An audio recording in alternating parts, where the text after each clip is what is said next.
200 миллион долларға құпиясын сатқан қазақ. Мәскеудің бірінші гильдиялы кәсіпкер дәрежесін алған жалғыз қазақ Қаражан Үкібаев. Мектеп кезіндегі тарихтарда мұны сіз оқымағансыз. Көбіңіз ол кісінің кім екенін елестете де алмай отырған шығарсыздар. Иә, қазақта да әншейін миллиардер емес, долларовый миллиардер болған тұлғалар да бар екен. Қаражан Үкібаев 1851 жылы Семейде дүниеге келген.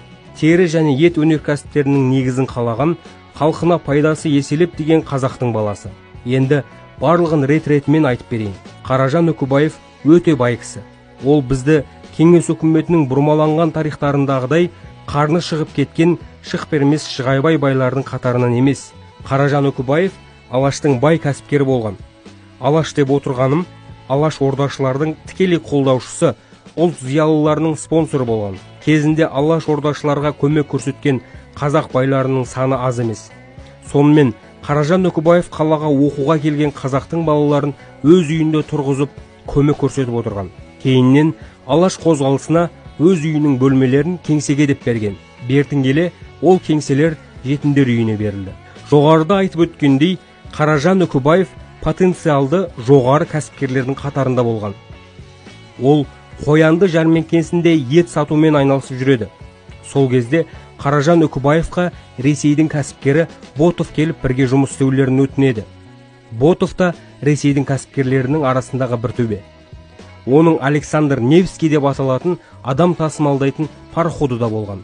Сонымен Ботов Европаға ет өткізумен айналысқысы келетінін айтып, Қаражан Үкібаевтан ет беруін сұрайды. Екеуі ара бір шешімге келіп, кәсіптерін бастап кетеді. Қаражан Үкібаев Ботовқа ет жеткізетін болып тұрады. Ал Ботов еттерді Европаға өткізетін болады. Осындай кәсіптің түрімен біраз уақыт бойы айналысады. Бірақ Ботов қазақтың бір керемет қасиетіне таң қалады. Қаражан Үкібаев жеткізіп беретін ет Европаға барғанша балғын, кеше сойылғандай болып тұратын. Ботов оның сырын әрі зерттеп, бері зерттеп шешімін таба алмайды. Сөйтіп Ботов Қаражанның өзінен сұрайды. Егер сырын айтса, 1,5 миллион рубль ұсынады. Қаражан етті қалай бүлдірмей сақтаудың жолдарын айтады. Ол кездегі ең мықты деген жылқыларының өзі 10 рубль тұратын болған екен. Енді қазіргі бағамен есептесек, жылқының жақсысы 1500 доллар болады. Енді есептей беріңіз, 200 миллион долларға жуық ақша болады екен. Бұлай дала заңын зерттеп шешімін таба алмаған орыстар қаншама. Жоғарыда айтылғандай Қаражан Үкібаев Алаш зиялыларына тікелей көмек көрсеткендігін айттық. Оған бірден бір дәлел Міржақып Дулатовты кеңес үкіметі абақтыға жауып тастағанда Қаражан Үкібаев 2500 рубль беріп босатып алады. Ондай жомарт істерін тізбектеп айта берсең бір кітап шығады.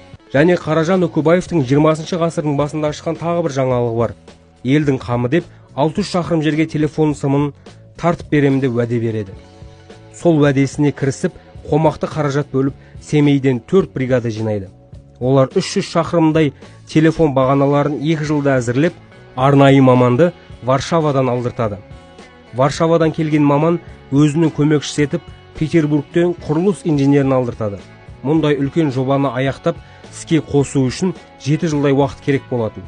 Едәуірі бітіп, енді іске қосылады-ау дегенде, бірінші дүниежүзілік соғыс басталып, құрылыс күшінің барлығы майданға жұмылдырылып, жоба аяқсыз қалып қояды. Бұл жобаны қазіргі уақытпен салыстырсаң, біздегі аяқсыз қалған ЛРТ-ның жобасынан ас түспесе, кем түспейді. Осындай жомарт байлар қазақтарда көп болған. Өз қалтасынан осындай ірі жобаларға қаражат бөліп, елдің қамына көп күш жұмсаған. Осыдан кейін қазақтың байларын жаман деп көріңіз. Қаражан Үкібаев сияқты қазақта жомарт жандар болған, бола береді.